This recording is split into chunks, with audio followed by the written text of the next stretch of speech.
Hey everyone, I am Joe Biesmeyer with Bounce House 101, and what I wanted to talk a little bit about today are some of the biggest mistakes that I made the first 3 years I was in business. So we started our party rental business in 2017, and we started with one square bounce house. It was used, it had patches on the bottom, it was just in rough shape, and we had no idea what we should even be looking for. We just thought this was a good business to jump into, bought a bounce house, and there we go. But we made so many mistakes over the years just buying used equipment or equipment that just had tons of repair that we ended up never renting out. We also tried getting into other party rental equipment and rentals that we had no business getting into. So we're going to kind of discuss all these issues and how to get you further faster so you don't have to make all those same mistakes that I did. We now have over 80 bounce houses. We have tents, tables, chairs. We rent dunk tanks and all sorts of stuff. So we've just learned so much over the years. Let's talk about some of these big mistakes so you don't have to run into those yourself. The first big mistake that I made was I went years without finding a mentor. I just was trying to figure things out on my own. And while it might eventually work out, I don't know, but the best thing to do is find someone who is where you want to be. Reach out to them, ask them tons of questions. And you might be asking yourself, where can I find a mentor? Well, it's going to be hard to get someone just down the street from you, one of your competitors, just open up and tell you who they're using for insurance and let me help you get some deliveries out there. You might have better luck finding someone on the other side of the country who's doing this or who's been doing it a long time. They might be an open book and just let you know who they're using, what they're using, how they're doing it, and kind of just give you some pointers. The thing is, you're going to reach out to several people, and a couple of them might not respond at all. It might just ghost you or give you some bad advice. I don't know, but you're going to find one person who's going to be very dependable. They're going to give you really good feedback. They're going to answer your questions when you ask them. They're not going to make fun of you or anything like that. You're going to find this person that's going to be so helpful that you're just going to be able to reach out to them all the time. And I found those people over the years. The thing is, just reach out to people, see who's going to be helpful, but make sure you find someone who is where you want to be. So if you want to eventually get into mechanical rides, find someone who's doing that successfully. Ask them who they're using for insurance, who they're buying from, who's doing repairs, all that kind of good stuff. The other thing is, if you are having a hard time finding a mentor, the great thing is check out bouncehouse101.com. You can click a coaching tab. We can set up a coaching call, or we do mastermind groups all the time. Jump in a mastermind group, but there's tons of opportunities right now, especially with social media, to find a good mentor and help them help you, guide you through the entire journey of the bounce house rental world. The next big mistake I made is that I was expanding out before I was expanding up. And let me tell you what I mean by that. I was doing great with bounce house rentals my first few years. Everything was going great. I just kept buying more bounce houses. But then at some point, year 3, year 4, I thought, this is going so great. I should really start expanding my services into getting a trackless train, getting an outdoor movie theater system, all these other things that was just ended up being a huge distraction. If I'd have just taken that money that I was trying to expand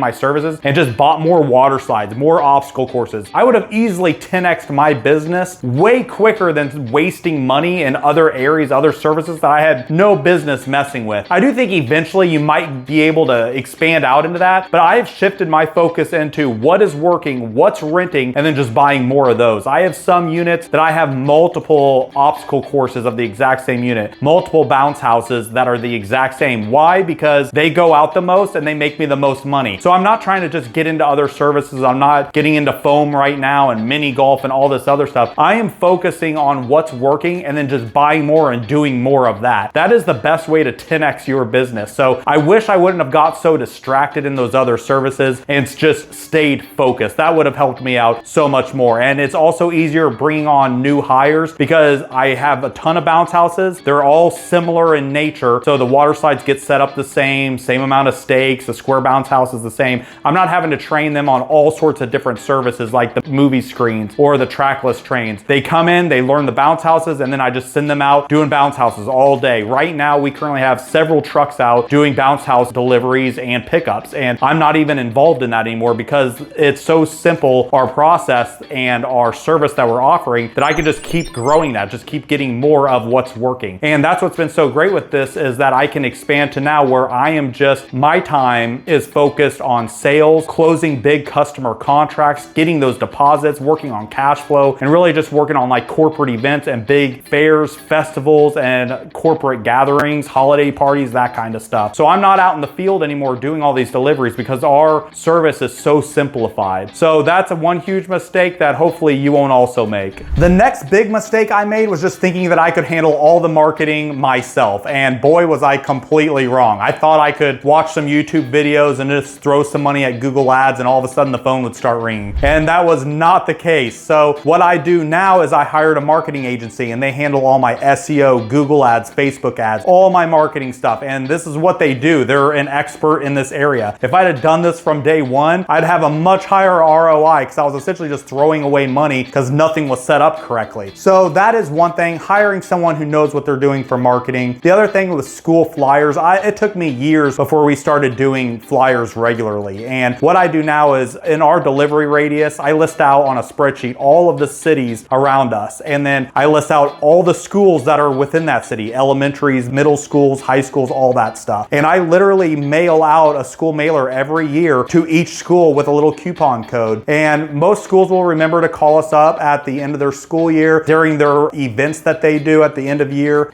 field days, all that kind of stuff. And this is just a reminder for them, and we'll reach out to them, use that coupon code, and they love getting that. So it took us years to really get into a rhythm of sending schools this stuff every year. The other thing is being sure to reach out to past customers. We reach out to every past customer over the last several years just to see if they're interested in renting again. If they get a water slide every May, well then in March, I'm gonna reach out to them and see if I can get them on the books, get their deposit in, and get their reservation put in the system. So I do that with every customer, and that's how we grow year after year. Marketing is one thing that I really wish I'd dialed in better when we first started. The next big mistake that I made was I just did not take networking seriously. I just hated going out and joining big chamber events and luncheons and just chit-chatting with people all day. I just dreaded that. So I just never did that. I just never put myself out there. And that's something that I had to learn and put myself in uncomfortable positions and just learn how to do and just deal with. The other thing is just nobody wants to do free events. You just gotta sometimes put yourself out there and let people know about your business. So farmers markets, whenever those come up, feel free to set them up a 30-foot obstacle course. Nothing huge, nothing that's gonna take way too much time. You need a whole army of people to set up. But like a 30-foot obstacle course, set it up there, put a yard sign, and ask whoever's in charge of the farmers market, hey, do you mind if I set this up? It's just for free, just to let kids play. I'll have everyone sign waivers. That way it's safe and you're covered for your insurance. And